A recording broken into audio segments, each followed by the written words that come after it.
टूटा हुआ दिल ड्रामे की अगली किस्त में आप देखेंगे कि फाइनली सड़ू के चेहरे पर कुछ मुस्कुराहट आई। इदरान का रवैया बदलने लगा है। समीन से वो जिस तरह इरहा का ख्याल रख रही है, एक माँ से बढ़कर इसे प्यार कर रही है, यहाँ तक कि रात को इसे सुलाते हुए इसके पास ही सो जाती है। और ये देखकर इदरान ना सिर्फ इसका शुक्रगुजार है बल्कि अपने दिल में इसके लिए नरम गोशा महसूस कर चुका है। अगले दिन सुबह इदरान ऑफिस जाने के लिए तैयार आईने के सामने खड़ा मुस्कुरा रहा है और समीन से कहता है कि मैंने तो अपने लिए वाइट शर्ट निकाली थी, जिस पर समीन कहती है लेकिन मैंने ब्लैक प्रेस कर दी। इस पर इदरान पहली बार मुस्कुराते हुए समीन को जवाब देता है, कुछ ज़्यादा रिस्पॉन्सिबिलिटीज़ नहीं हो गई? पहले इरहा की जिम्मेदारी, फिर पूरे घर की जिम्मेदारी और अब ये जिम्मेदारी भी कि मैंने ऑफिस क्या पहन कर जाना है। इसकी बात पर समीन कहती है, जिम्मेदारी नहीं मेरा फ़र्ज़ है, जल्दी से आ जाए, नाश्ता भी तैयार है। इदरान तो खुद को खुशकिस्मत समझ रहा है कि वो कितना डर रहा था, लेकिन समीन ने इसके सारे अंदेशे गलत साबित कर दिए। इधर गयूर साहब भी अपने घर का माहौल देखकर बहुत खुश हैं। समीन जिस जिम्मेदारी के साथ इरहा का ख्याल रख रही है, ये बात इन्हें अंदर तक मुतमईन कर देती है। इन्हें यकीन है कि इदरान भी जल्द अपने माजी को भुलाकर समीन को अपना लेगा। इधर दिन ब दिन समीन का इस घर में होल्ड देखकर शैला काफ़ी परेशान है। अपनी दोस्त से डिस्कस करती है कि एक तो मुझे कमाल की समझ नहीं आती और ऊपर से मेरा भाई मुझ पर ज़मीन तंग किए हुए है, जिस पर इसकी दोस्त इसे मशवरा देती है कि तुम अपने कामों में इतनी उलझी हुई हो कि तुम सब कुछ छोड़कर अपने शोहर पर फोकस करो और अपनी फैमिली प्लान करो। कमाल के पैरों में औलाद की बेड़ियाँ डालो, वरना ये ना हो कि कमाल तुमसे बदजन हो जाए।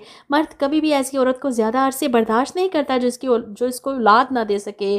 शैला ये सारी बातें सुनने के बाद कमाल से आकर बात करती है और कमाल गुस्से में शैला पर नाराज़ होता है कि मैं उन मर्दों में से नहीं, और तुम्हें हो क्या गया है?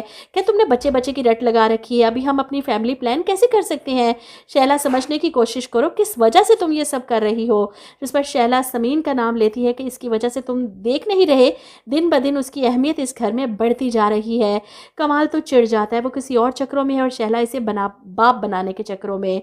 इधर उष्णा की माँ शुजात साहब को बताती है कि रिश्ता कराने वाली ने उष्णा के लिए एक रिश्ता बताया है, अगर आप कहें तो मैं इन लोगों को बुला लूँ। काफ़ी माकूल लोग लग रहे थे। ये सुनकर शुजात साहब कहते हैं कि बेटियों की जिम्मेदारियां तो पूरी करनी है, तुम बुला लो, देखते हैं, बात करते हैं। ये सुनकर उष्णा परेशान हो जाती है कि वो कामरान के अलावा किसी और से शादी नहीं कर सकती। वो फ़ौरन कामरान को फ़ोन करती है कि तुम फ़ौरन अपने घर वालों को भेजो रिश्ते के लिए, मेरे घर में मेरे रिश्ते की बातें चल रही हैं। मुझे पूरा यकीन है कि तुम्हारी फैमिली को देखकर अब्बा मान जाएंगे और मैं भी मना लूँगी इन्हें। इस पर कमाल परेशान होकर कहता है कि मेरे पेरेंट्स आने वाले हैं अमेरिका से वापस। जिस पर उष्णा कहती है, वो मान जाएंगे ना हमारी शादी के लिए?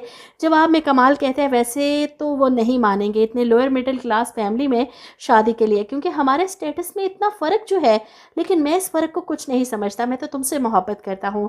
मैं तुम्हें बता रहा हूँ, अगर मेरे घर वाले ना माने तो हम दोनों कोर्ट मैरिज कर लेंगे। ये सुनकर उष्णा हैरान होती है, कोर्ट मैरिज? ऐसा नहीं हो सकता, आपके घर वाले आएंगे, रिश्ता मांगेंगे और ये शादी उनकी रजामंदी से ही होगी, क्योंकि मैं ऐसा कुछ नहीं करने वाली। उष्णा को इतनी समझ तो होनी चाहिए कि इसका ये कदम इसके बाप को कब्र तक पहुंचा सकता है।